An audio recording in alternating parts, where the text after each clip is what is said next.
जय जय श्री श्याम। भक्तजनों, मुरली वाले श्याम के दीवाने वैसे तो दुनिया के कोने कोने में हैं, मगर रसखान की गिनती कुछ खास कृष्ण भक्तों में होती है। मुसलमान होते हुए भी रसखान भगवान कृष्ण के परम भक्त बने। 1558 ईस्वी में दिल्ली में जन्मे सैयद इब्राहिम खान कृष्ण भक्ति के कारण कवि रसखान के नाम से प्रसिद्ध हुए। आज इस पूरी कथा में हम आपको बताएंगे कि सैयद इब्राहिम खान आखिर कवि रसखान कैसे बने। एक दिन खान साहब पान खाने एक पनवाड़ी की दुकान पर जाते हैं। दुकान पे उनकी नज़र बाल कृष्ण की मूर्ति पर पड़ती है। खान साहब ने पान वाले से पूछा कि भाई, ये प्यारा सा बालक कौन है? इसका इतना सुंदर शरीर है मगर पैरों में जूते नहीं हैं। पनवाड़ी ने बोला, खान साहब, इसका नाम श्याम है और अगर आपको इसकी इतनी ही फिक्र है तो इसके जूते आप ही बनवा के ले आओ ना। खान साहब अगले ही दिन श्याम के लिए चरण पादुका बनवाकर और पान वाले के पास जाकर उससे पूछते हैं, बताओ कहाँ मिलेगा श्याम, बताओ कहाँ मिलेगा श्याम।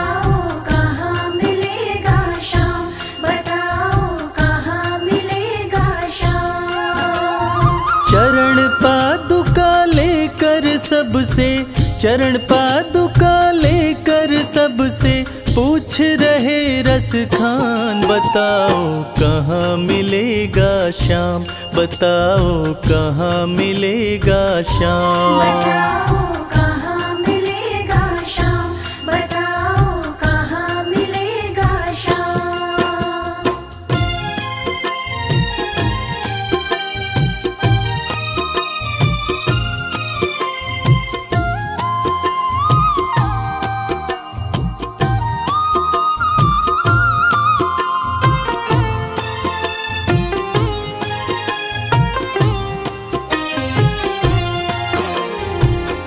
पान वाले ने देखा कि रसखान तो चरण पादुका लेकर आ गया।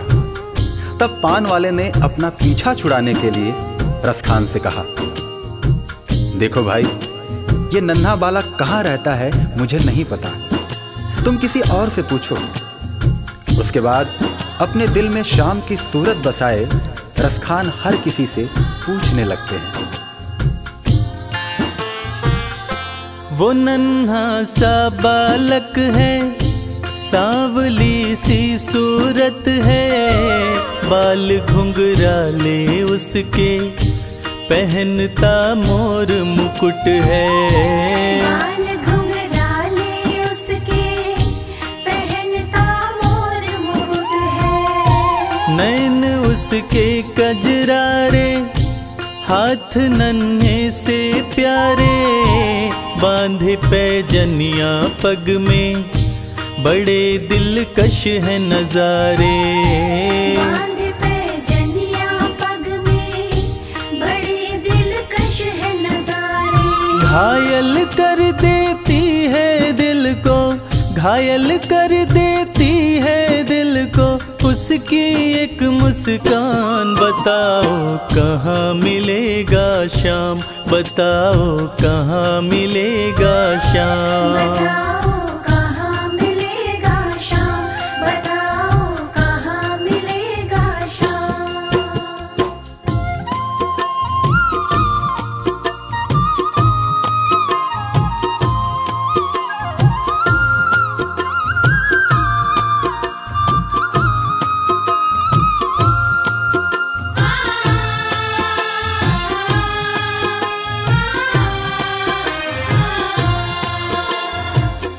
जब प्रभु कृष्ण ने देखा कि रसखान उनको ढूंढ रहा है और वो भी बाल रूप में, तब प्रभु कृष्ण ने सोचा कि रसखान तो मुझे पहचान भी नहीं पाएगा। और प्रभु कृष्ण एक साधारण व्यक्ति का वेश बनाकर रसखान के पास आए और उनकी सारी बातें सुनकर उनसे कहने लगे, समझ में आया जिसका पता तू पूछ रहा है, वो है बांके बिहारी जिसे तू ढूंढ रहा है। वो है बांके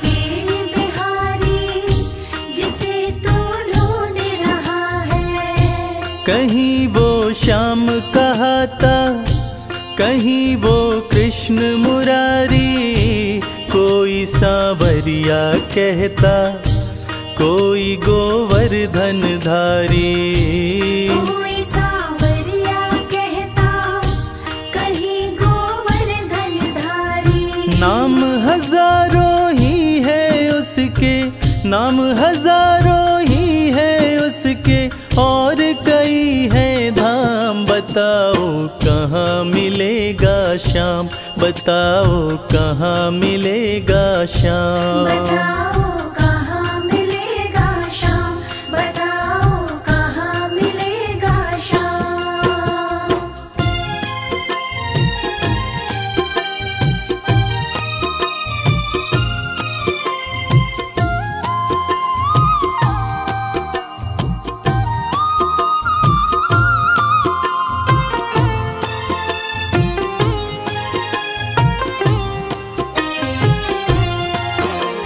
इंसान के वेश में कृष्ण जी रसखान को वृंदावन आने की बात कहकर अंतर्ध्यान हो जाते हैं। रसखान की खुशी का ठिकाना नहीं रहता। रसखान एक पल की भी देरी किए बिना वृंदावन के लिए निकल पड़ते हैं। पैदल चलते चलते थक हार कर रसखान जी वृंदावन पहुंचते हैं। बिखरे बाल, सूखा चेहरा, थका बदन, रसखान की हालत पागलों जैसी हो गई थी। रसखान जी अन्य समुदाय के थे, इसलिए उनको पुजारियों ने मंदिर में आने से मना कर दिया। श्याम मिलन को व्याकुल रसखान जी रो पड़े। मुझे ना रोको भाई, मेरी समझो मजबूरी। श्याम से मिलने दो मुझे, बहुत है काम जरूरी। श्याम से मिलने दो मुझे, बहुत है काम जरूरी। सीढ़ियों पे मंदिर के डाल कर अपना डेरा, कभी तो घर के बाहर श्याम आएगा मेरा। कभी तो घर के बाहर श्याम आएगा मेरा। इंतजार करते करते ही, इंतजार करते करते ही सुबह से हो गई शाम। बताओ कहाँ मिलेगा श्याम, बताओ कहाँ मिलेगा श्याम। बताओ कहाँ मिलेगा श्याम, बताओ कहाँ मिलेगा श्याम।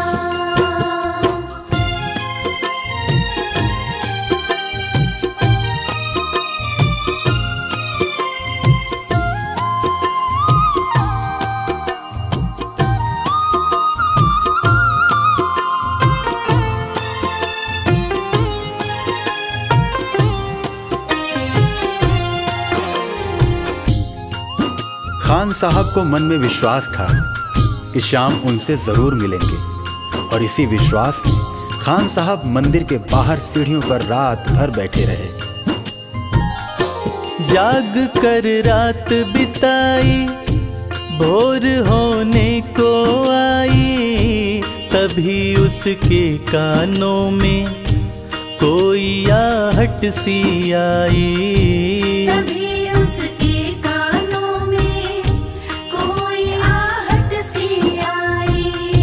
वो आगे पीछे देखे, वो देखे दाएं बाएं, वो चारों ओर ही देखे, नजर कोई ना आए। वो चारों ओर ही देखे, नजर कोई ना आए। झुकी नजर तो कदमों में ही, झुकी नजर तो कदमों में ही बैठा नन्हा श्याम। बताओ कहाँ मिलेगा श्याम, बताओ कहाँ मिलेगा श्याम। बताओ कहाँ मिलेगा श्याम, बताओ कहाँ मिलेगा श्याम।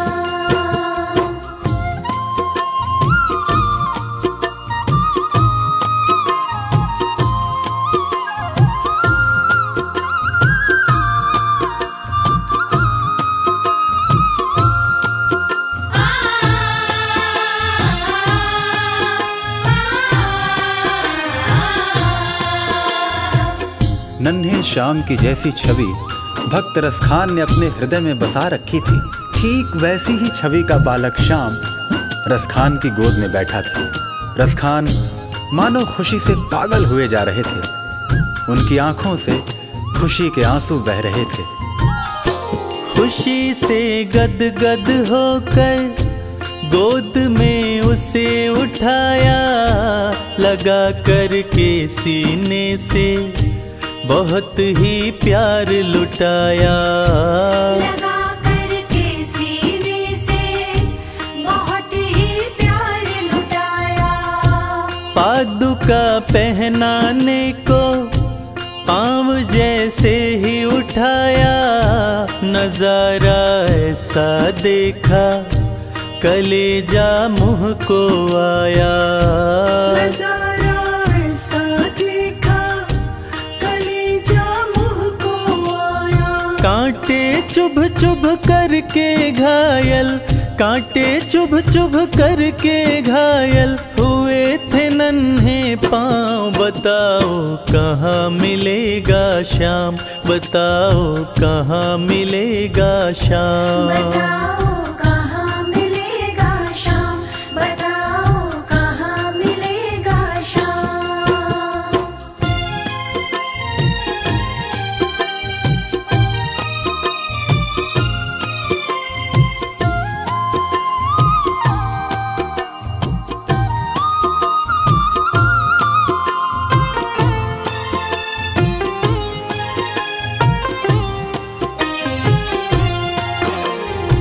खान साहब ने जब देखा कि श्याम के पांव घायल हुए पड़े हैं, तब खान साहब रो रो कर श्याम से कहने लगे, खबर देते तो खुद ही तुम्हारे पास में आता।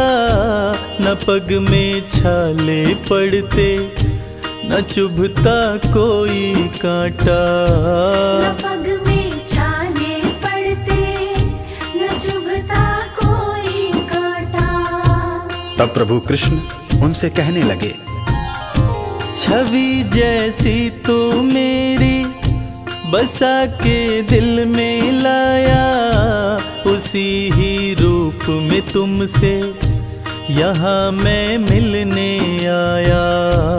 उसी ही रूप में तुमसे यहाँ मैं मिलने आया। गोकुल से मैं पैदल आया, गोकुल से मैं पैदल आया, तेरे लिए ब्रज धाम। बताओ कहाँ मिलेगा श्याम, बताओ कहाँ मिलेगा श्याम। बताओ कहाँ मिलेगा श्याम, बताओ कहाँ मिलेगा श्याम।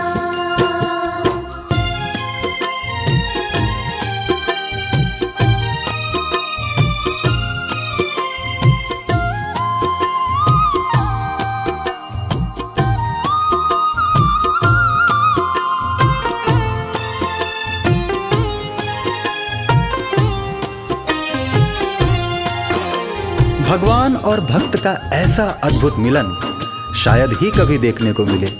और वो कहते हैं ना कि जाकी रही भावना जैसी, हरी मूरत देखी तिन तैसी। कन्हैया ने रसखान से कहा कि हे मेरे परम भक्त, आपने मुझे बाल रूप में खाली पांव देखा था, इसलिए मैं गोकुल से वृंदावन पैदल चलकर आया हूँ, ताकि आपसे चरण पादुका लेकर मैं पहन सकूं। श्याम की बातें सुनकर कभी वो हुआ दीवाना, कहा मुझको भी दे दो अपने चरणों में ठिकाना। श्याम मुझको भी दे दो अपने चरणों में ठिकाना। तू मालिक है दुनिया का ये मैंने जान लिया है, लिखूंगा पद तेरे ही आज से ठान लिया है। लिखूंगा पद तेरे ही आज से ठान लिया है। श्याम प्रेम रस बरसा ऐसा, श्याम प्रेम रस बरसा ऐसा, खान बनारस खान, बताओ कहाँ मिलेगा श्याम, बताओ कहाँ मिलेगा श्याम। बताओ